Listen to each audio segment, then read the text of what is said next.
Imagine sitting down to witness a conversation that isn't shaped by headlines, sound bites, or scripted lines, but one that strips away the filters and lets the truth, raw and unedited, speak for itself. This isn't the usual polished performance. This is something different, something real. It's about going beyond the noise, beyond the arguments, and stepping into a space where you can hear directly, without interruption, without distortion. What you're about to experience is not just a discussion, it's a window into the mind of one of the most talked about figures of our time, a moment that challenges what you think you know and pushes you to question everything you've been told. Stay with me till the end, because every minute unfolds another layer, and by the time this conversation closes, you'll see perspectives you never expected and insights you won't forget. This is where the surface ends, and the real story begins. When you strip away the layers of media editing, political handlers, and scripted speeches, you're left with something that feels raw, unpredictable, and undeniably human. That's the essence of hearing someone like Trump in an unfiltered setting. He's not polished in the way career politicians are, and that's both his biggest weakness and his greatest strength. On one hand, he says things that shock people, statements that ignite headlines and outrage, sometimes because the wording is rough or blunt. On the other hand, that same unfiltered quality is exactly why so many people find him refreshing. They feel like he's saying what others won't, cutting through the safe, rehearsed lines that dominate the political landscape. It's almost like watching someone play without a safety net. You never know what's coming next, and that unpredictability is magnetic. Most people are used to hearing Trump through sound bites, 30-second clips that are chosen to highlight the most controversial moments. But when he's given room to talk without being chopped into fragments, something different happens. You start to see patterns in the way he thinks. You catch the humor, the energy, and even the contradictions. There's an authenticity that sneaks through, whether you like him or not. The rough edges are still there, but the context softens them. It's like meeting the unedited version of a public figure who's usually filtered through a dozen different lenses before you even hear a word. There's also a certain kind of vulnerability in unfiltered speech. When someone isn't reading from a teleprompter or sticking to talking points, their instincts drive the conversation. For Trump, that means his personality bursts through, sometimes in ways that fuel admiration, sometimes in ways that spark criticism. But either way, it's real. People are tired of politicians who feel like actors on a stage, always careful, always rehearsed. With Trump, what you see is what you get, and in an age of distrust toward media and institutions, that can be incredibly powerful. The rawness also creates space for unexpected insights. He might go off on tangents, share personal anecdotes, or reveal how he views the world in ways you wouldn't catch in a debate or press briefing. That doesn't just shape how people understand him, it shapes how people understand politics, power, and the kind of leadership they want. The unfiltered voice doesn't just reveal the man, it reveals the audience too, because the way people respond to it says just as much about the times we live in as it does about him. The clash between ideas and media narratives has always been at the center of how people perceive leaders, and with Trump, that clash is magnified tenfold. The mainstream media has a habit of condensing him into headlines and quick takes, often framing his words in ways that emphasize the most divisive or outrageous aspects. That approach makes sense from a business standpoint. Controversy drives clicks, outrage fuels ratings, but it doesn't always capture the full picture of what he's actually saying or how he arrives at his conclusions. When you put him in a space where the conversation flows uninterrupted, you start to notice a different rhythm. It isn't just about sound bites anymore. It becomes about ideas, stories, and a worldview that can't be compressed into 30 seconds of TV. There's something almost unfair in how this dynamic plays out. If you only consume Trump through traditional news outlets, you end up with a caricature. You see the extreme statements, the slip-ups, the heated remarks, but you don't see the connective tissue that explains why he says what he says or the broader context that makes it resonate with so many people. Long-form conversations cut against that pattern. They give room for pauses, for tangents, for jokes, for moments of honesty that simply don't survive the editing room. That's where the clash becomes obvious. The image of Trump painted by media outlets versus the image that emerges when he's allowed to speak without filters. This isn't about excusing every controversial thing he says, it's about recognizing the difference between a curated version of someone and the raw material. The media curates to fit a narrative, whether positive or negative, and that narrative often becomes the lens through which the public judges him. But the unfiltered space flips the script. Suddenly, the listener has to decide for themselves, without a news anchor telling them what to think. That can be disorienting for some and liberating for others. The clash also reveals something deeper about the current state of politics. It highlights how much trust has eroded between the public and the media. When people hear Trump in his own words, outside the usual gatekeepers, they feel like they're finally getting access to the truth, even if they don't agree with it. That's why the long-form, unedited style of conversation is so powerful. It doesn't just challenge the narratives around Trump. It challenges the entire machinery of how information is shaped, packaged, and delivered to the public. It forces people to confront the difference between headlines and reality. Populism and the voice of the people are central to understanding why Trump became such a powerful and polarizing figure. At his core, he taps into the frustrations, hopes, and emotions of everyday citizens who often feel overlooked by traditional politicians. Instead of speaking in polished, policy-heavy language, he uses simple, direct words that connect with the average person sitting at home. It feels less like a lecture from a leader and more like a conversation with someone who shares your frustrations about the system, the economy, or the direction of the country. That style isn't an accident, it's the essence of populism. Positioning yourself as the representative of the common man against the elite structures of power. What makes his approach unique is the energy it creates. Supporters feel like he is voicing their concerns in a way no one else dares to. When he talks about jobs leaving the country, corruption in politics, or the failures of international agreements, it resonates because it reflects the lived reality of millions who feel left behind. Populism isn't about carefully outlined solutions as much as it is about capturing the emotions of the people and translating them into a political movement. Trump has mastered that art by framing himself as an outsider, someone who isn't bound by the traditional rules of Washington, and that outsider status gives him credibility with those who believe the establishment has failed them. This dynamic also explains why he generates such fierce loyalty. His supporters don't just see him as a politician, they see him as their voice.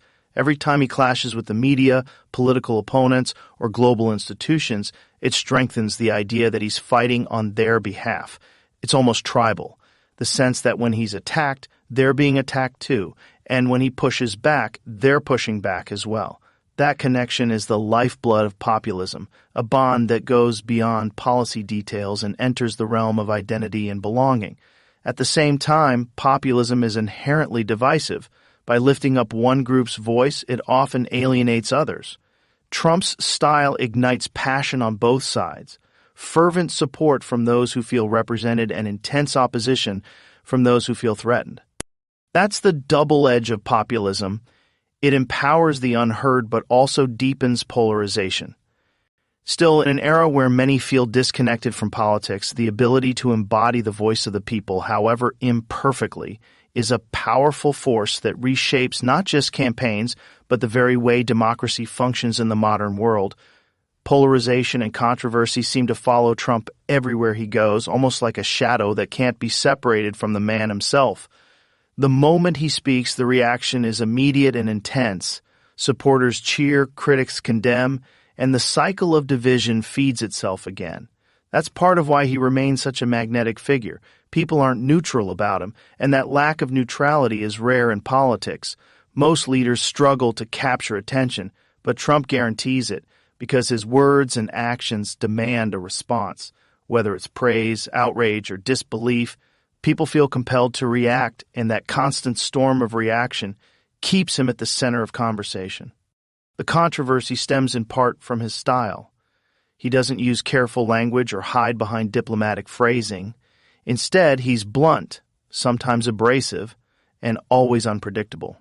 For his supporters, that bluntness is honesty. They see it as proof that he isn't controlled by the polished, scripted world of career politicians. For his critics, it's reckless, dangerous, and unpresidential. This divide means that every statement he makes doesn't just land in the public sphere.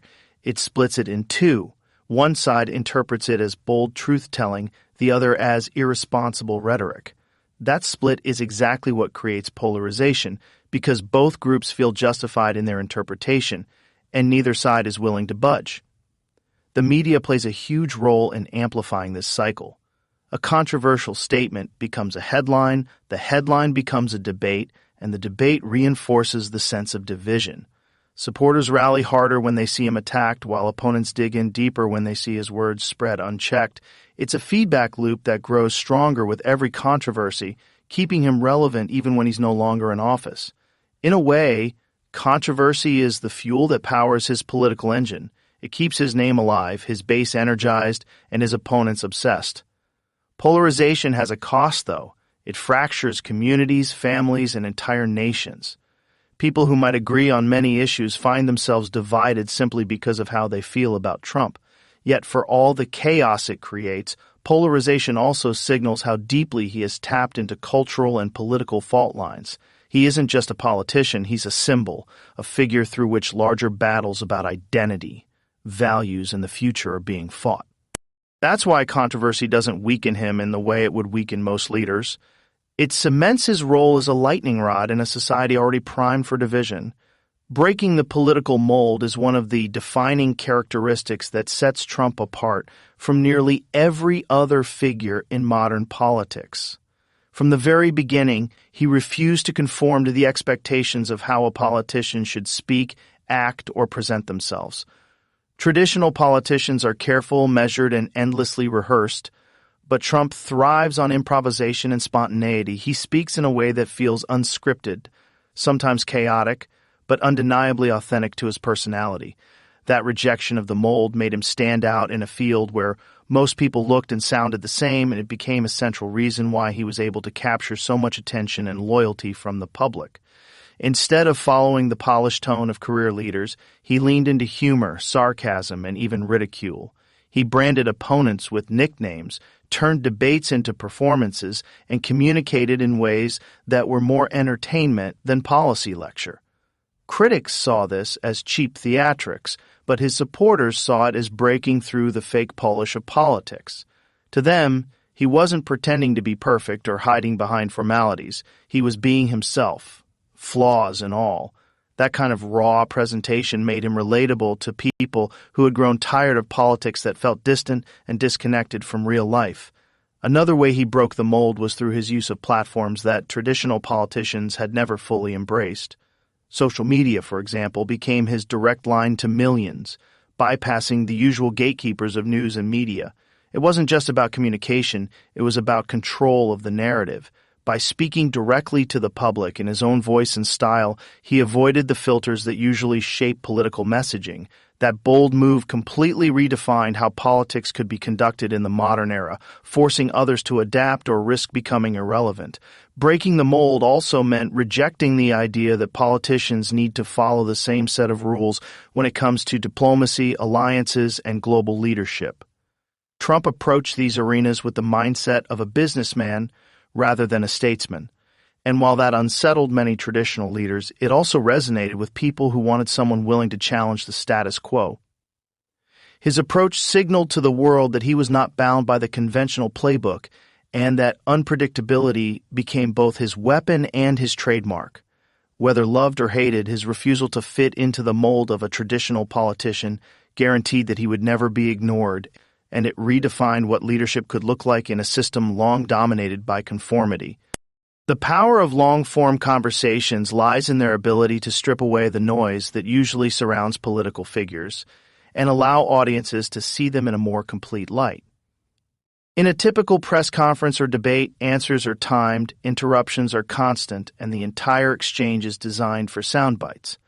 That environment encourages quick jabs and rehearsed talking points rather than genuine exploration of ideas. Long-form conversations change that dynamic completely. They create space for depth, for wandering thoughts, for moments of vulnerability, and for clarity that would otherwise never make it to the public.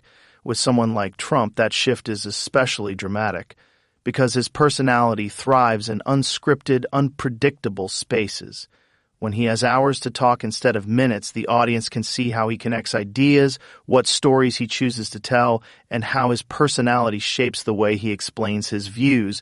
Even if he veers off topic or circles back in unusual ways, those tangents often reveal more about how he thinks than any neatly crafted answer in a debate setting.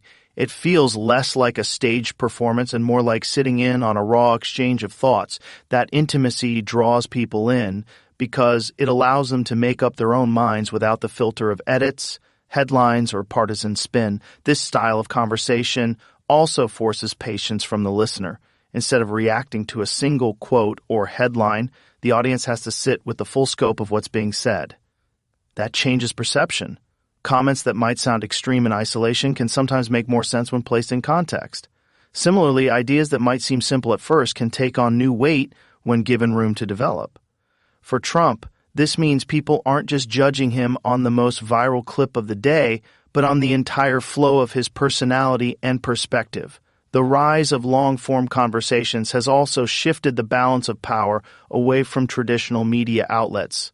When people can access hours of unedited dialogue, they don't rely as heavily on pundits to interpret or spin the message. That independence is appealing in an era of distrust toward media institutions. It allows the audience to feel like they're closer to the truth, even if they still disagree with what they're hearing. For a figure as controversial and polarizing as Trump, that format doesn't just reveal who he is, it reveals how the audience processes him, and it highlights the hunger people have for authenticity in a world dominated by clips and sound bites. And so, as we wrap up this unfiltered journey, what stands out most is the power of honesty, raw conversation, and the courage to break away from the mold. Whether you agree or disagree, the value lies in hearing ideas without distortion, in witnessing the energy that comes when a voice speaks directly to the people. This wasn't just about politics or controversy. It was about perspective, about challenging the narratives we're used to, and about understanding the forces that shape our world today. Thank you for staying with me till the very end, for keeping an open mind, and for giving your time to dive deeper than headlines and sound bites. Your curiosity is what keeps conversations like this alive. Good luck on your own journey of seeking truth and wisdom, and once again, thank you for listening, thank you for reflecting, and thank you for being part of this moment.